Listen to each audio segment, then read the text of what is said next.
Voormalige Universiteit Stellenbosch student wat op lesenaar urineer onskuldig bevind en huldeblyke stroom in na die afsterwe van geliefde radioomroeper.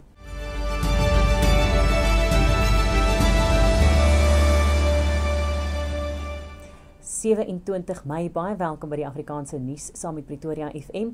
'n Voormalige student aan die Universiteit Stellenbosch wat daarvan beskuldig is dat hy op 'n mede-koshuis-inwoner se lesenaar geurineer het, is vanoggend in die Landdroshof in Stellenbosch onskuldig bevind. 'n herrie het in Mei 2022 losgebars toe 'n video aan die lig gekom het waarin 'n onskynlike besope teens de Tooi in 'n kamer van Bapalo Ndwanyana in die Huis Maree koshuis geurineer en beweerde rassistiese uitlatings gemaak het. De Tooi is aanvanklik van kriminieria en kwaadwillige saakbeskadiging aangekla, maar hy het onskuldig gepleit. Hy is kort na die voorval uit Huis Maree geskort en daarna ook uit die IS.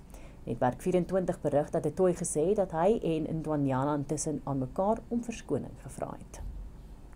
Die VF+ sê hy het bedenkinge oor die uitvoerbaarheid van die Mangaung Metro in Bloemfontein se hersiene 2025-2026 geïntegreerde ontwikkelingsplan of GOP en meen dit kan weer onvervulde beloftes vir inwoners inhou.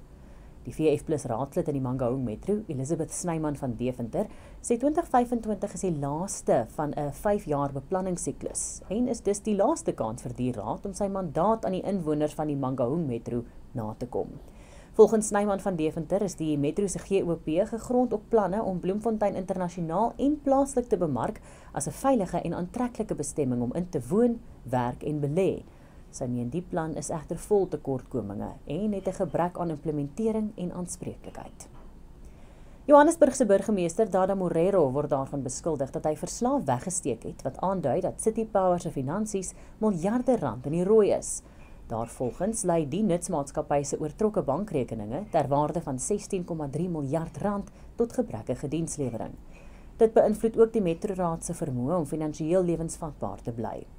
Volgens berigte is City Power se bankrekeninge sedert 2017 oortrokke, wat daartoe gelei het dat die onderneming vir agtereenvolgende jare uit die metroraad se begroting gesubsidieer moes word. En huldeblyke stroom steeds in na die afsterwe van die veteraan omroeper Darren Scott, wat 'n lang stryd teen velkanker verloor het. Scott, wat die afgelope tyd gehospitaliseer was, se loopbaan het oor meer as 4 dekades gestrek en in die tyd was hy by verskeie radiostasies betrokke. Hy was 61 jaar oud. In 2024 is hy opgeneem in die Radio Awards Heldesaal, 'n erkenning vir sy groot bydrae tot die plaaslike uitsaaiwese. Hy laat sy 2 seuns, Mark en Matthew, agter wat saam met hulle ma en Scott se eksvrou, Sarah Kate Aseta, in Amerika woon. En dis die belangrikste nuus vir die dag. Baie dankie dat jy saam gekyk het. Groete tot môre.